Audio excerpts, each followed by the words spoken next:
Hello and welcome to Never Seen It. It's a podcast about movies that we haven't seen yet.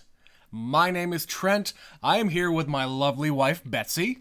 Hello! And today we're going to watch yet another brand new movie, Black Widow. Black Widow. Hey, it's another Marvel movie, Betsy. We're going back to the theater. Yeah, now another movie in the theater. Yes. Much delayed movie. Another Marvel movie, which... Hey, we haven't covered any Marvel movies here because we've seen them all. Yeah. Yeah? Well, it's just the TV shows that we haven't watched. I take that back. I haven't seen the Hulk movie. Oh, the Edward Norton one. The Edward Norton movie. Is that considered canon? It is, because it has characters from the rest of the MCU in it. Okay. But it was kind of before they knew it was going to be the MCU. Right. There's one tie-in with a character, but it's kind of irrelevant to the rest of it because everybody knows how the Hulk becomes the Hulk. We really don't need another standalone movie. Yeah. But technically, I haven't seen that movie. But whatever, we're getting a different standalone movie with Black Widow. Right. So Black Widow is Ms. Scarlett Johansson. ScarJo. Yeah. And I guess this is her origin story, or at least partly her origin story, plus what she was doing before she was a part of the Avengers crew. Right, that's what I've been trying to figure out. Is this just, strictly speaking, a prequel, an offshoot? Is this some multiverse stuff? Like, what is this movie? This is just what she was up to before she got into the Avengers, and with S.H.I.E.L.D., let's say. Okay. Before she was, like, recruited, maybe? I don't know. Well, but she's with her family, quote That's unquote. the thing. It's confusing because in the trailer, she says, before I had this family... Yeah. Referencing... It sounds like she's referencing the Avengers. Uh-huh. She had this whole past. Right. So it's like, is that clip from, like, an internal monologue at the beginning of the movie? Like, what? I don't know.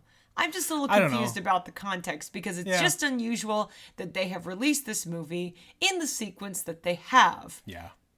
Because obviously I won't spoil it, but there are reasons it doesn't make sense if you haven't watched all of the Avengers films. Yeah.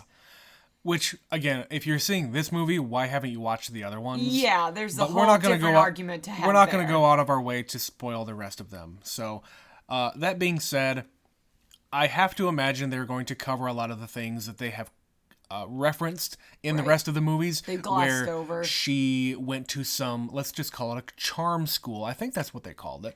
Something like that. It's an all-girls Russian academy for like girls like this that are in this program, let's say. They're training them. They're brainwashing them, and they're training them, and they're sending them out into the world. And sterilizing them. Correct. Yeah.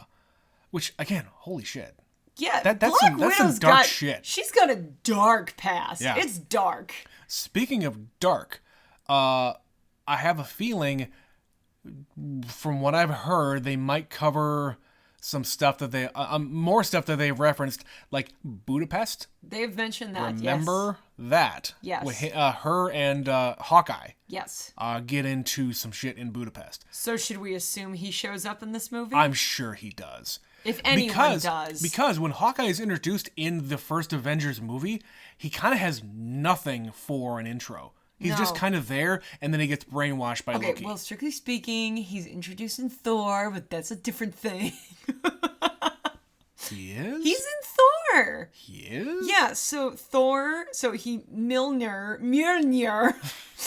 ends up on Earth, and they build that facility around it, and Thor breaks in and tries to get it. He tries to get his hammer back. Okay. And Hawkeye is there. That's right. That's He's only the first in it appearance. for a little while. Yes, they don't really address him. They don't say, look, it's Hawkeye. He's just kind of a minion. Right, he's just sort of there working with S.H.I.E.L.D. That's right. I forgot about that. That's where they introduce him. But yes, I assume if anybody is going to show up in Black Widow, it is him. Totally.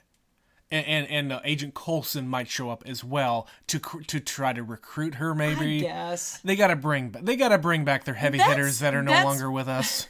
That's been the most interesting character I think that they've been playing with, because they brought him back in the TV show. They brought him back in Captain Marvel. Yeah.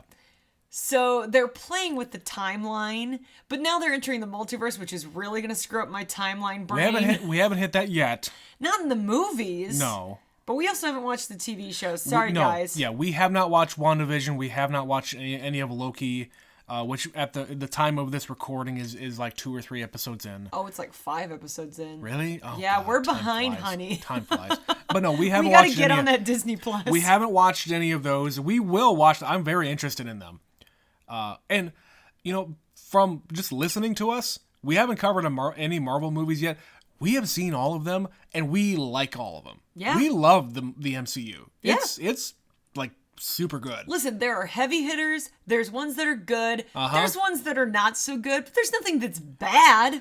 I am a staunch defender of Iron Man 2. What? Okay. I'm not going to get into it here because that's a long conversation, but there's a lot of people who really dislike Iron Man 2, and I really like it. All right. It's not as good as Iron Man 1 because, of course, it can't be. At least it's not Iron Man 3. Yeah, Iron Man 3 was... It's a low point. It is a low point. Again, not bad, but Yeah. it's a low point. But again, okay, so... But we're talking about Black Widow. Yeah, we're not talking about the whole MCU because that would be a whole lot of podcasts. So this is a standalone story, which most of the other movies in the MCU happened well before the Avengers. Yeah. Happened before the Avengers. Yeah. So Iron Man, Thor, Captain America, Black Panther, they've had all their standalone. Spider-Man. Yep. Spider-Man's another one that came after, but he made sense. They did a few. They this one did doesn't Ant-Man. make as much sense. They did Ant-Man. They did a few origin stories after the original Avengers, but they kept adding people in. Yeah. Like Doctor Strange was another one of those middle origin story things. Right. Yeah. But speaking of Iron Man 2, that is where we first meet Natasha. Yes. For Black Widow. Uh-huh. Which we don't find out until well into the movie. Sorry, spoiler alert. Not really relevant. For something that is like 11 years old or whatever it is. Whatever. So she's been in this world for some time. Yeah. So logic dictates again, it's before Iron Man 2 as far as the timeline goes. 100%. And we are back in Russia, Eastern Europe, somewhere like that. Something like that. And we meet her, quote, family. My understanding, the way it's perceived in the way it's portrayed in the trailer, I feel like this isn't really her like biological family, but they were set up as like a front. Sure. So she has somebody who's assigned her sister. She is assigned a mother. She's assigned a father, and they are like a team. Because if you think about the time, sleeper agents were like a really big thing in the Cold War. Yeah, and when they were brought up, it was still the Soviet Union. Yeah. So that's what makes sense. That's what I'm interpreting and assuming going into this. Yeah. I could be completely wrong, but just it seems illogical that they would suddenly be like, these are her biological parents. Right. Which in the movies, I don't think she actually knows who her dad is. She literally, yeah. Let's not spoil more things, but she makes a reference. Somebody also knows who her dad actually is and says his name. Yes. Son of, or and she daughter doesn't. of whoever. Yeah, she doesn't know her own father. Yeah. So that's why I think this isn't a real family. It's her quote unquote family. Correct. So her pre-Avengers family. Yeah. So the family we're talking about, we got Florence Pugh. Yep. We've got Rachel Weisz. Yep. And we got David Harbour. Yes. Those are the ones that I know about. I don't know anybody else in this movie. No, I don't know who the villain is. I don't know what the plot is. She just, I just know what I know from the trailer, and I've seen the trailer a number of times, because as I mentioned before, this has been delayed. So we saw this trailer over a year ago for the first time. This was supposed to be out May of last year. Right. It is now July. May of last year, then fall last year, and then this year. Yeah, it's been delayed like 3 times. Yeah. But she says we have to go back to where it all started. Yeah. Is basically the thing. And of course, that might be a line that isn't even in the movie. Oh, right. This is just setting people up, setting up fans who know her story and what happens to her in all of the movies, to really get you into the timeline, I guess. Right. Yeah. So, yeah, I'm excited for it. I don't really know what to expect other than what we just said. I haven't gone out of my way to watch every single trailer because I don't like to do that. No, I've seen like the first one many times, and that's it. Yeah. But yeah, Black Widow. Let's go watch. Here we go. We'll see you in a bit.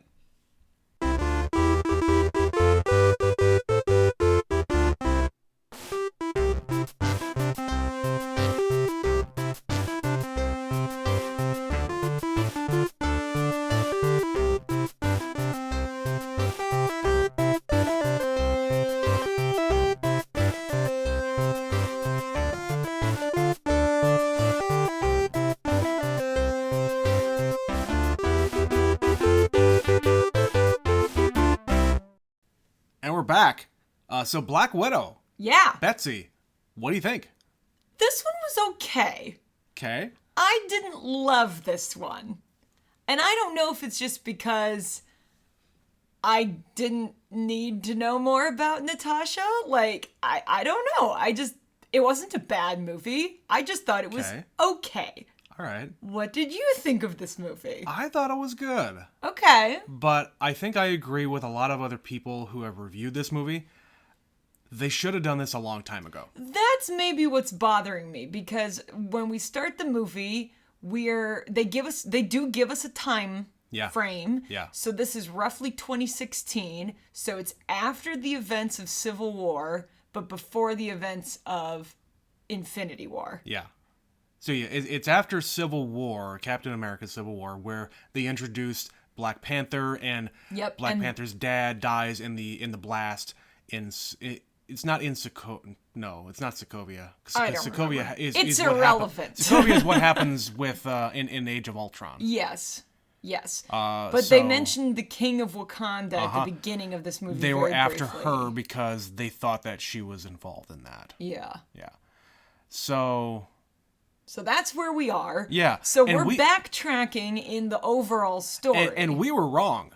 In our introduction, we thought, oh yeah, at least I said, we thought, oh yeah, they're going to be in Russia. This is going to be very much an origin story. It's not. No. This is just, hey, this is what Black Widow's been up to since Civil War, basically. Mm-hmm. And we just get some origin information in there, thrown in at the beginning and throughout. We just get more of her story. But you're right. It's like, why now? Right. This should have been in the previous timeline.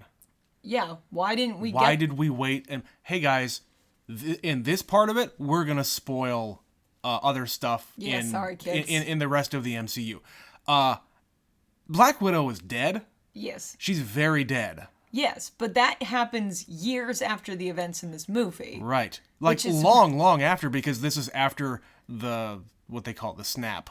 This is before the snap.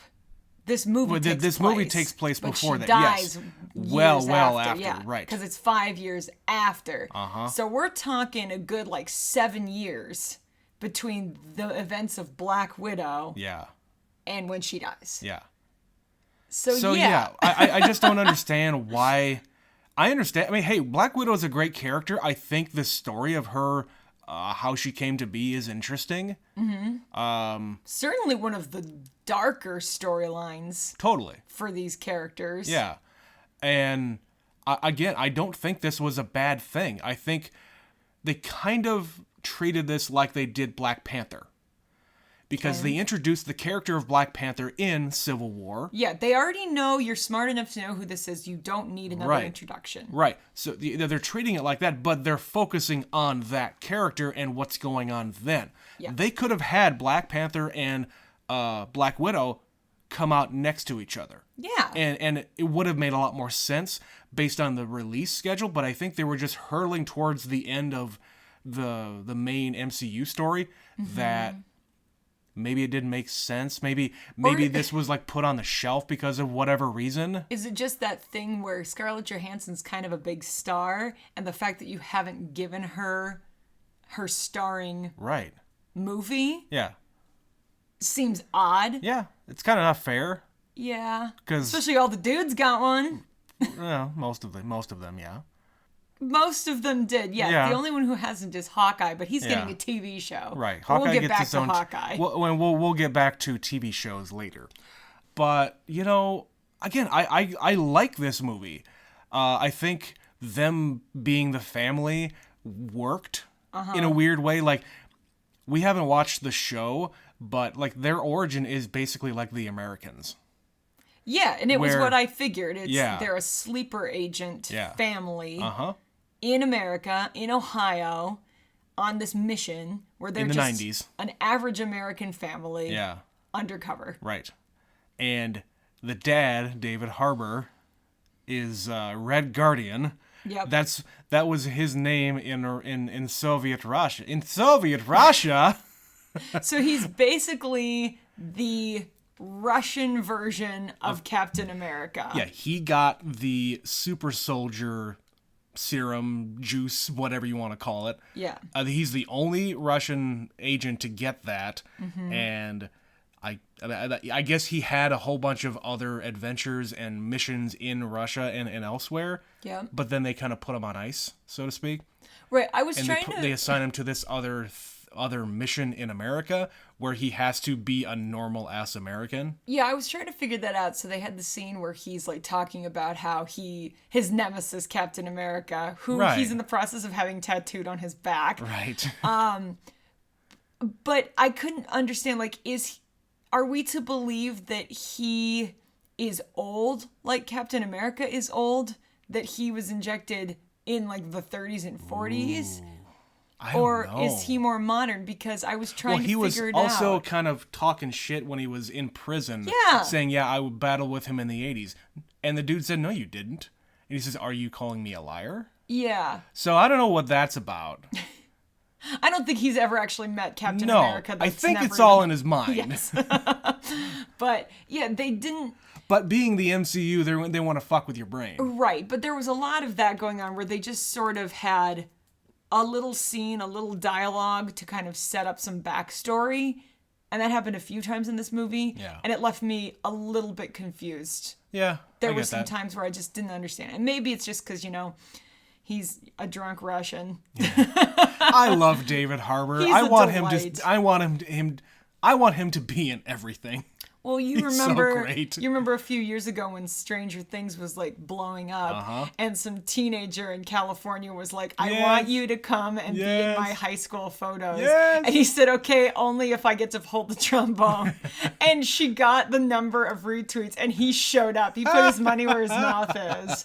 It's so dorky. I love it. I love it. He's that kind of dude. So yeah, he got to ham it up in this movie. He was having a good time, I think.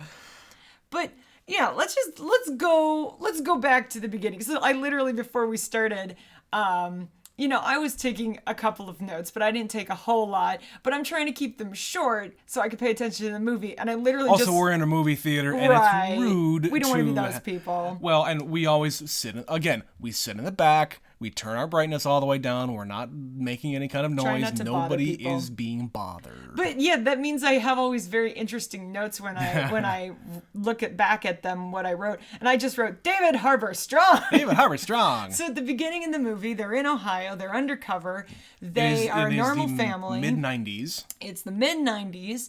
And they basically get the notice that the mission is over. Yeah. He got what he came for. Yep. They've got to go, and they evacuate. And he also mentions in their very short conversation saying, like, he's holding up the floppy disk of the data. I got whatever it Everything else is on fire. Yeah. All of the other copies are on fire. Yeah. So that says to me, he just came from whatever the ending of his mission was, and it is time for them to escape. Right. And S.H.I.E.L.D. already existed, so is it to be assumed it was S.H.I.E.L.D., that it was somebody else, another organization? Was it compromised by Hydra at the time? Who the hell knows? So they all go get on an airplane to escape. I have a few other things to say. Okay. Before all that. So I initially said at the very beginning, oh, hey, it's another movie about sisters. Yes. It's very much like that. Like, we just watched Frozen the other day. Yep. And Yeah, that movie was very much about sisters, and so is this one. Well, Florence Pugh was in another movie about sisters. Correct. A little thing called Little Women. Yeah. Hey, we haven't talked about that year Oscars movies. That was my number one movie, by the way. Mine too. Yeah. Mine too. As they were escaping, they were in the truck or whatever, they were driving away, and I just happened to see out of the corner of the screen a Hardee's sign. That is the old school Hardee's sign from the 90s, from when we were kids. I clearly didn't see it. No, I missed that. Hardee's. I was watching the movie. Yeah. For those of you who don't know what Hardee's is a fast food restaurant, much like McDonald's or Burger King. It's the Midwest version of Carl's Jr. Correct. Carl's Jr. and Hardee's are the same food. It's just two different names. Yeah. Depending where you are in the country. But here where we live, it's always been Hardee's, and they had a Hardee's sign that they were driving by. That was just hearkening back for me. There you go. Just one little nugget of nostalgia for me. Well, they're in Ohio, it makes sense. Yeah, east of wherever the cutoff is, it's going to be Hardee's. On the West Coast, it's Carl's Jr. Yep. Anyway, that's all I had about that. But yeah, the whole scene of them escaping was intense and cool. Mm-hmm. Them getting into the plane, and she got shot. The mother got shot. Rachel Weisz got shot while they were escaping. And the kid has to pull up on the throttle and get him up in the air, and like the landing gear hits one of the vehicles that blew up. Everything blows up really good in this. Yeah. Yeah. But yeah, so they get to wherever they're going to get to. No, Cuba. They flew all the way to Cuba from Ohio. Yeah, because as one does. In a little plane like that, yeah, that's going to make that. Sure, why not? With David Harbour on the wing. Right. He's just there hanging out the entire time. So they get to Cuba, which at that time I guess is still in the 90s. In the 90s, it's still very friendly to Russians and communism and whatever else. So they could come and go as they please. Yeah. So they get there, and then basically they're breaking up the family. Yeah. Saying, hey, the mission's over. David Harbour. I'm gonna keep calling him David Harbour because Alexei isn't a name I'm used to saying. So David Harbour basically says to the kids, yeah, you're going to be fine. You're going to be fine. They're not going to be fine. No, meaning we're going to brainwash you. We're going to sterilize you. We're going to train you and send you off to be assassins. We're going to put you in one of these places, the Red Room. Yeah. And the Red Room is not just a room. It is a facility. It is a facility. And they did kind of retcon that a little bit. Did they? Yeah. Because, they showed... Scarlett Johansson had flashbacks in previous movies of them getting trained. Yeah. In a normal ass facility where there's, I can't describe it, but yeah, she's had. I guess maybe they did kind of. They talk about it in this movie. They basically she destroys what she knows as the Red Room, and then they make it a mobile unit. Yeah, it gets moved around a lot. Yes. Okay, well, again, that's kind of convenient for them. It's not just going back to where she got trained. They have to up the ante a lot more by having this sky palace. If you're having a standalone movie, you need to raise the stakes, so to speak. You're right. But yeah, so they get taken away. The opening sequence, the title sequence... there's nothing creepier than having, a dark version of some rock song that is unnerving. So that title song was Smells Like Teen Spirit, and it's just like angsty and sung by a woman, and it was really pretty dark, but it's a dark That's just sequence. What Hollywood has been doing lately. They've been taking songs like that and making them creepy. Yes, but the movie that they are playing it over is about young girls who are being abducted and brainwashed. Yeah. And it made it really dark. Right, and they were, and I think this probably happened even before this, but they were taking photos to have in photo albums of the children at Christmas, at Easter, at New Year's, at different events that you would normally have as a family. It was all staged. Yep. Didn't happen. Yeah, these kids don't get to have a real childhood. They have these phony childhoods. But even something they believe it sometimes. Right. And they really wanted to believe I wanted to open the packages, is what she said. The presents, I should say. They wanted to have a childhood, and yet it's really it's a dark origin story. When you really think about it, yeah. And they, I believe, kind of pulled back. I think, this could easily have gone really heavy. Yeah.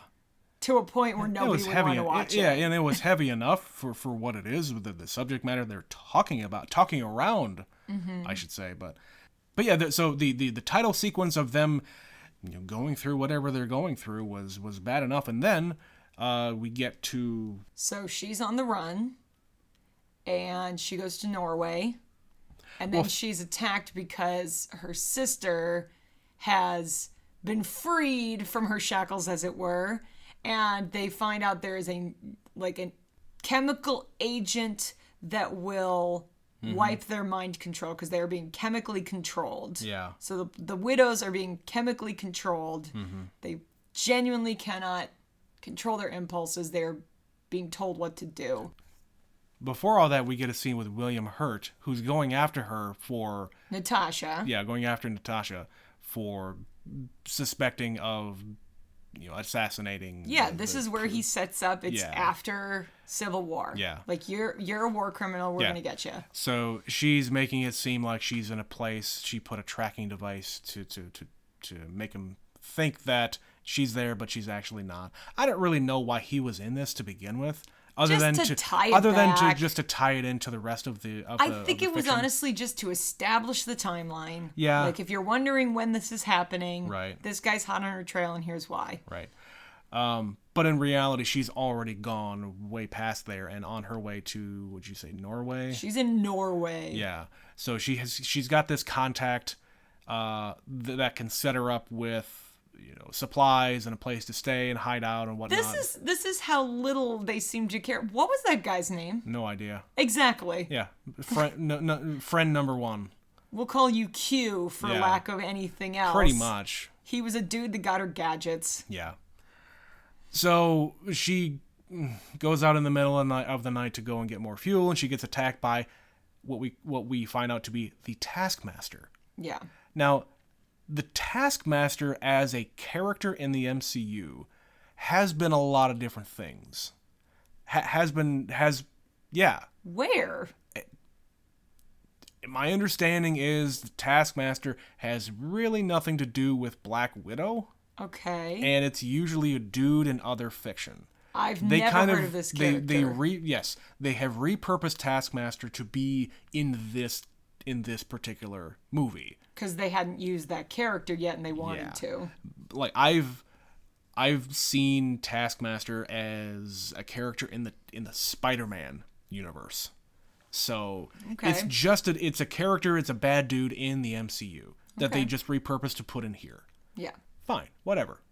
There needs to be a villain. There needs to be some kind of badass, which I think as a character is really interesting, because the whole thing with Taskmaster is that it's a mimic for all of the other whoever they're fighting. Well, whoever they're fighting, and they've learned other people's fighting styles, which they did mention. Yeah, she in this case has been watching all of your friends.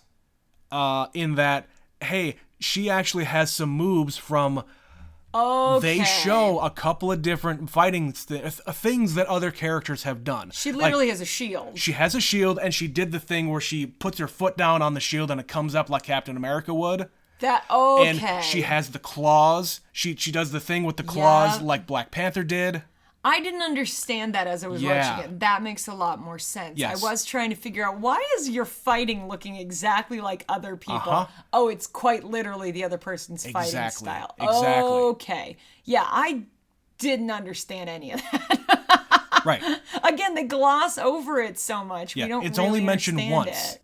Dreykov mentions it to her when they're in the same room together. At the end of the movie. At the end of the movie, yeah. Right. And the only other time that they kind of allude to it is when you can see Taskmaster's visor, and like it was analyzing her fighting style or whatever her like defensive capabilities were. Okay. But you you're barely seeing it. Yeah, I've never heard of this character, and had I known that going in, maybe I would have appreciated that more. But no, I missed all of that. Yeah, and the name Taskmaster is a very like generic kind of a thing that you could really plug in anywhere. It's Odd Job in the James Bond universe. Pretty much.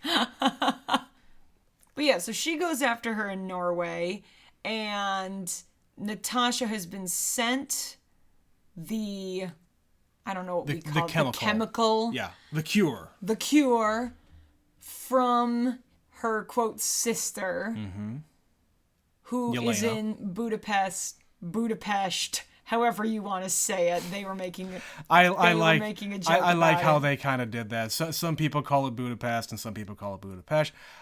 We have the same kind of division here between us two. Okay. I'm sorry if you want to say the name of the country incorrectly. But I also recognize I'm in America and I am in the minority on this, so I go Correct. Either way. Yeah, so they're there. We meet up with her sister. They don't know if they can trust each other, so they have a lady fight. Yeah. Which, hey. Again, they kind of showed the whole thing in the trailer. It's like, why do we... Pretty much. Can you save some of this? Like, I felt like most of this movie was in the trailer.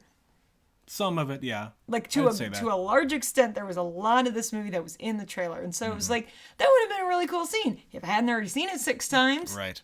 Well, and that's the thing. You don't know whether or not they're going to be enemies or friends. Right. Which, by the end of it, hey, they're joking around with each other. Right. So it's... They meet up. She gives her the backstory. This is what this chemical is. This is what's happening. The widows come after them. They go on the run. Taskmaster shows up. Yep. One thing I did note, so they have that scene where they are in the subway. Yep. And they slide down the escalator. I don't know if you know this. That city has the deepest subway system in the world. Okay. So when they're sliding down that thing... They're sliding for a while. They're sliding for a while. Yeah. Yeah, that is the deepest subway in the world. We have a poster over here for this movie, Control, that takes place entirely in the Budapest Underground. Cool. Yeah, so you'll get a good look at it whenever we do watch that movie. But that's the first thing I thought. It was, woo, they'd be sliding away. Okay, so they reveal that Natasha thinks she has killed this bad guy who is in charge of the Red Room, creating the widows and the Red Room, and she thinks she killed his daughter, which is how she got into S.H.I.E.L.D. She proved herself. Yeah, proving herself to be not a part of that group anymore. So she is tasked with assassinating Dreykov. Did you also notice in that sequence when they have that little flashback, she has an accent? Yes. Yeah. Yeah. Just a little touch to show you, demonstrate this is Father in Time. Time has passed. Yeah. Right. And was Hawkeye on the radio? No. I thought that was his voice. No, I don't think so. We might have to go back someday when we rewatch this. Okay. But we find out she did not, in fact, kill them. Well, They're both alive. And she also used Dreykov's daughter to, I guess, prove that Dreykov was in there. That was kind of a forced thing to have some kind of innocence lost there. Yeah, whatever. And she's haunted by it all these years later. All the blood in the ledger. They brought that up. The blood on the ledger? Yeah, all the red in the ledger. Yeah. Which she mentions in one of the Avengers movies. Yeah. But she's killed a lot of people. Yep. A lot of people. Yep. So yes, that's basically our plot, is we have this bad guy who is responsible for churning out this factory of turning little girls into assassins. Yep. He's still alive, and she's got to kill him. So she it basically gets up with her sister and says, "Hey, do you know where the Red Room is?" "No, but I think I know who does." And so they rescue Dad. So they go unquote. off and do a prison break with their quote-unquote dad. Yep.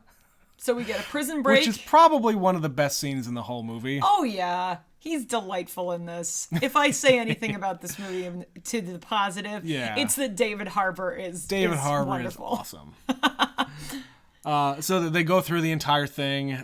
They trigger an avalanche. I wrote this down. I wrote this down before they even concluded that entire scene. I said, these prisoners don't deserve to die. Yeah. They just triggered a goddamn avalanche in some gulag in Russia. Yep.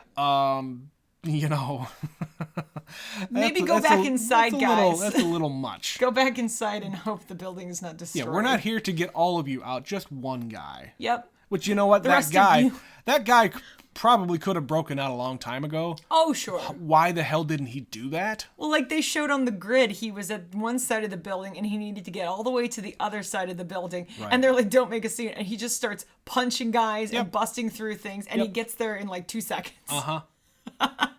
And of course. But on the way up, they finally get him in the helicopter. And he yells out to his former compatriots, "Farewell, douchebags!" Never mind, they're all dead. They're not all dead. They murdered like a lot of people in that avalanche. There's a lot of people. Collateral damage. Collateral damage. Not all of them. But yeah, farewell, douchebags. So they get him, and he doesn't know where it is. So then they have to get the next person who they think might know where it is. Mama. And it's Mama. Melina. Yes. So it's Melina and Yelena? Melina, Yelena, Alexei, and Natasha. Okay. Yeah, again, I was having a hard time with the names. Like, I got Alexei, but because they had Yelena and Melina, I was getting a little confused sometimes. Yeah. A lot of uhs at the end of female names in Russia, I guess. But yeah, they meet up at her pig farm. Well, her pig science farm. Right. You know what they say, Betsy? Never trust a man with a pig farm. What? From Snatch? From Snatch. Yes, but she's a lady. She is a lady. She is a lady scientist pig farmer. Yes. Don't trust him. With a pig named Alexei. Yes. And that scene of them at the table, again, was shown in the trailers, which, I try to make it a point to limit the amount of trailers that I watch. Yeah. For movies that I know I'm going to see. Right. Like, I will pique my interest by watching one, especially if it's a franchise or movie that I know nothing about. Yeah. Like, I see somebody in it that I might be interested in. I'll watch one trailer, and every so often Betsy and I will just go to the Apple Trailers website and just watch a bunch of trailers. Yeah. Just to kind of pique our interest to see what's gonna be coming out and what's out there we maybe missed. Yeah, we don't wait until the 23-minute trailer sequence before this movie to find out what's coming out. No. Because holy crap, that was long. We always have to sit through so many trailers. And if you think that movie companies are like more apt to just throw more trailers at the beginning because, hey, people are finally going back to the theaters. They really want to entice people to come out. It's the same amount it always is. You think? It's always like 20 minutes of movies. And then they've got to have the concessions commercial and the Coke commercial. Of course. And yeah, no, that's just standard fare. That I understand, but yeah, it was a long time. Anyway. Them at the table was kind of a funny scene. Them being a family again, and, they had a little joke when the two sisters were in the car, and Natasha says, "Put on your seatbelt," and Yelena says, "You're such a mom." They have a lot of moments like that, or like, "Why are you always posing?" Yeah. That was funny. I loved funny. That. Calling her out, it's like, she's like disgusted. She tries it herself, and she's like, like flips the hair up to look cool, which, hey, it does look cool. But it's not necessary. No, and of course, immediately she's just like, such a poser, posing. And as somebody who's a little sister, that's definitely the energy you have from time to time. Like, my God. Oh, God, you're just so full of shit. Especially when you're the younger sister, because, like my sister was getting into like makeup and she's, getting into things that I'm not into because I'm still a kid. Right, yeah. And I'm just like, that's stupid. Why are you so stupid? But again, it's another sister movie. Yep. And at the end, I got a little teary-eyed of them getting back together again, saying, "Hey, you're upside down, too." Yeah. We're both upside down. It was a callback to the beginning of the movie. But yeah, so they're at the farm. they, quote, get betrayed by Melina. Right. But really, she's working with them. But that is the fastest way to get to the Red Room. It's on the move. Just let them take you. Yeah, I wrote that down. What better way to get there than to get captured? Yeah. You know, They'll it is take kind you of exactly where you want to be. It is kind of a movie trope, but hey, this worked because they revealed how they did it. Mm-hmm. They switched clothing, for one thing. And faces. And then they did the Mission Impossible 2 thing.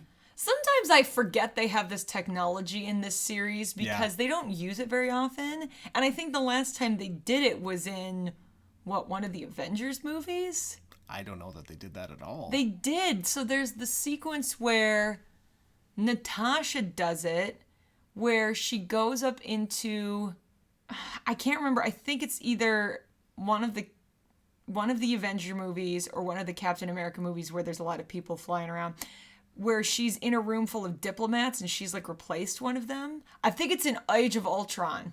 They use this technology. Okay. Yeah. And so they have like the little thing that's like electrocuting people on their necks. Okay. And yeah. That's the one Robert Redford is in. She infiltrates where Robert Redford is. Yeah, is it Age of Ultron? Shield was compromised. I don't think it was that one. It was something else. Anyway, you get the point. Yeah, so I do remember that. That's the only time they've really used this technology. Yeah, they use it pretty sparingly, and that was many, many years ago. So I kind of forgot about it until he like taps her face and peels this thing off, and I was like, oh yeah, that. Yeah, and it took me a little while to really get what was going on, but then they started to reveal everything. Yeah, which was, hey, I think it worked. That's her character's, Natasha's whole thing is she interrogates people by just talking to them, and they tell her everything that she wants to know. She plays dumb really well. Right. But yeah, they going back to the house, they change clothes. The thing that got Melina to, let's say, turn against Dreykov was the fact that she learned that Yelena was one of the widows. Yeah. That got into all this shit. Brainwashed. And then ended up getting cured by the chemical spray. Yeah. So, you know, she finds that one of her daughters was involved in that stuff and it had to go through all that. Then shit's on. Yeah. So, hey.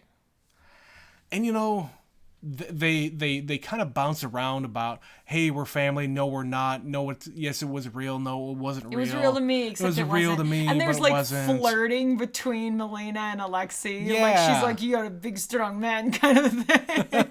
Like, I've been in prison for however many years. I have a lot of energy. Wink, wink. Yeah, and you get the sense that their fake marriage was maybe more real than they. Yeah, you spend that much time together, of course you're going to get attached. Mm-hmm. Did you... So, Dreykov. Yes. Did you recognize him from the other thing we've seen him in? Well, that's Ray Winstone. And I'm sure when you say it, I'm going to remember the thing he is in. Is it the thing you just mentioned? Is it Snatch? No. No? No. Okay, well, go ahead and say it because I have a different thought about him. He is the number 2 guy under Jack Nicholson's character in The Departed. Okay, thank you. Yeah, I knew I had seen him in something where he's like a gangster. Mm-hmm. So here's the thing. I need to look this up. I'm pretty sure Ray Winstone is British, but let me just check. I don't... Yes, so he is very British. He's like Cockney, you know, oi! But you know, in The Departed... I actually got, like, when his Russian accent was kind of failing, he was going into that other accent from The Departed. That's what I was going to bring up, was his accent was not good. He's supposed to be this really, really hardcore USSR Russian dude. Yeah. And he couldn't hold on to the accent. He kept slipping into... Yeah, it sounded like Boston, New York. It sounded like him in The Departed. And that really bothered me. It really bothered me. Like, he plays a good, like, tough guy. Yeah. But if you can't land that accent, he just, the whole scene with Scarlett Johansson kept slipping. And it bothered me immensely. Yeah. The whole time. Yeah. It's like, are you supposed to be Russian? Are you supposed to be American? What are you? Mm-hmm. Whatever it is, you're not doing it well. Yeah. Yeah, that really took me out of the movie. If I would say anything bothered me like the most about this, it was that. Fair enough. That, but again, he's only really in it for like 2 scenes. Again, it's just like that thing where he's sort of a throwaway character. He's supposed to be this really bad guy. He's kind of on screen at the beginning or near the beginning, playing around with his little tablet saying terminate, but he has no lines. Right. We see him in a flashback. He has no lines. And until the end of the movie, he's not in it. So he's not menacing. He doesn't need to be there. He's just sort of an excuse to have a finale. Yeah, until he starts to slap her around. Yeah. He's just some dude. Yeah. I do like how she really gets under his nerves. Natasha gets under his nerves. Because again, she's doing the thing she does. I know. And I think she's such a good character. She's got such good good instincts to do what she needs to do. And I think it works really well for her, and he's just this bumbling fool. Yeah, she says, I could take a punch, so punch me. Yeah. Do it again. Yeah. Let's go. But And of course, reality, she's doing it with a motive. Right. Like, yeah, please keep punching me, because then you'll do this thing with the olfactory nerves in your face. And again, I think it's one of those, if you know anything about how the nose works, Yeah. the second she started like getting smacked in the face, and he had already said the thing about, oh, I've got pheromones and you can't hit me if you tried. And I was like, oh, she's trying to get her face broken so that her nose is full of blood and she can't smell. And sure enough, that's exactly what was happening. Big reveal. But he didn't do it enough. He's too weak. So she has to smash her face into the desk. And then did you see, like, they even included like that little shot where you could see her nose was all I did up. not notice that. Yeah, no. there was a side shot as she's trying to like download the files. Yeah. And you could see her nose is messed up from the side, and then they show her from the front. Okay. And it's all screwy, and then she snaps it back in place. It's like, no. Like, I get it, you're big and tough, but no. Yeah. So yeah, they accomplish their mission. They get the bad guy. He dies in a fiery death. Blah blah blah. The widows are free. Those widows are free. But there's a complete network of them across the country. Across the world. So then the setup is, we're going to go and free them all. But I don't know if we'll get to see that or anything. The family goes off after end of the movie. Black Widow is going to go off and do whatever she's going to do in the rest of the movies. And then the rest of the family, presumably, is going to go off and try to free all of the widows across the world. Which they're going to synthesize the chemical and free them all. Which we don't see that, but let's just talk about the ending sequence. The post-credits? The post-credits. Okay.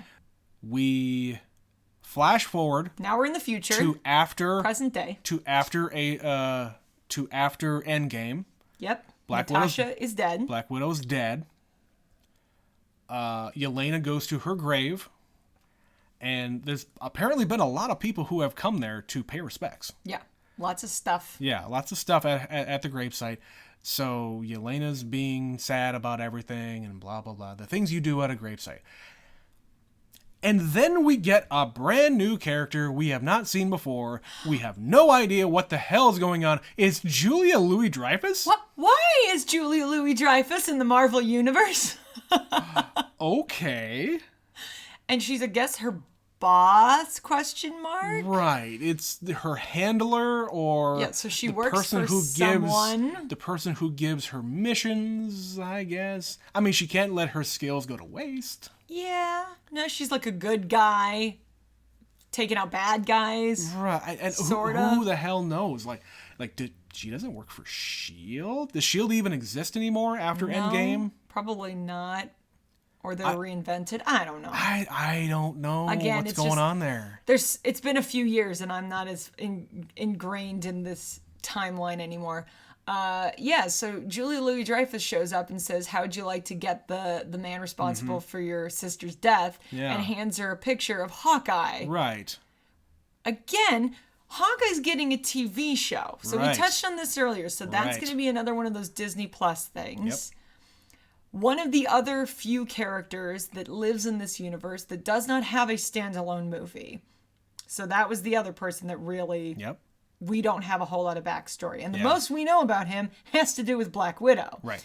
And of course... That's the connection, yeah. When we're in Endgame, the two of them basically duke it out. Who gets to sacrifice themselves? Right. So yes, she is dead, but not because of him. Right. So to set it up that he's responsible for her death, abstractly. Right, and then we might end up getting, Hawkeye the TV show plus Florence Pugh. Maybe. Yeah. Or maybe she'll be in the TV show. That's what I mean. Like Hawkeye the TV show plus Florence Pugh in that show. Okay. Maybe they're going to team up after she realizes, oh, this is what happened. Hey, you're actually a pretty cool dude. Maybe. I don't know. That's my guess. Yeah, so we knew there was going to be a post-credit scene because there always is. And we're entering the phase 4, which is kind of fast and loose. It's a whole lot of everything. And we got a trailer for the 10 Rings. Yeah. In right before they started this movie, which I know nothing about. Nope. Nothing. I don't know anything about that one. And then, what else is coming out? There's another brand new introduction that, I don't know. We're getting a couple more sequels. We're getting another Doctor Strange. Yep. That's the multiverse one. Yeah. Ooh.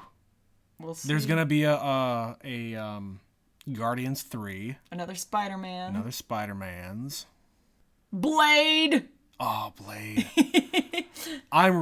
If there's any movie that I'm most excited to see what the hell they do, it is Blade. I didn't even know that was part of the Marvel Universe. Yeah. I missed that entirely until they announced it. The original Blade is before... It came out before even, I think, the first X-Men.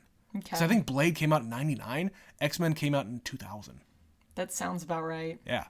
If you've never seen Blade, it's a damn good movie. But going back to Black Widow. Okay. So it was sort of a filler.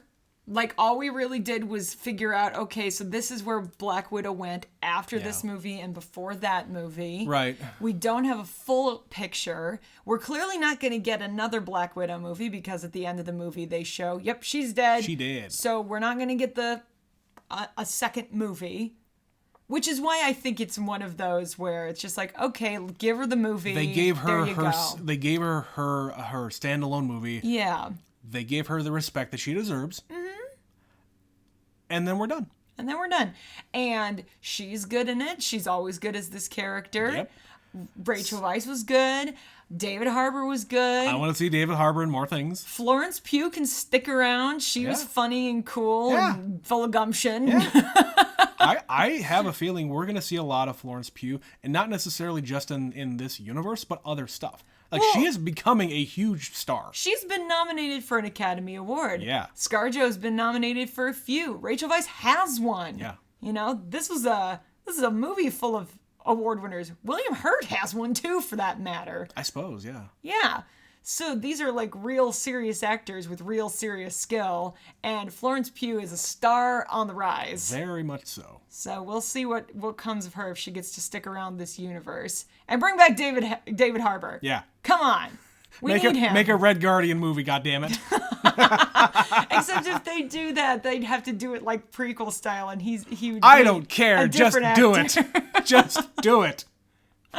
He can lose some weight. He can do the work. Maybe he can be him now. He can join the Avengers now. Yeah. Maybe he'll be in the second season of Captain America and the Winter Soldier, or whatever the fuck that is. Falcon and the Winter Soldier. Yeah, which we also haven't watched. No, we're very behind. We haven't seen any of those movies. TV shows. We haven't seen any of those shows yet. We will watch them. I'm very interested in them. We haven't even seen the second season of Mandalorian yet. Yeah. We saw the first one, which we loved. We're behind. Sorry, guys. Hey, we're watching all these movies. We can't be bothered with TV shows. But we will be bothered because we'll be more bothered if they're spoiled for us. So far, that hasn't happened. Yeah. But anyway, Betsy, do you have anything else?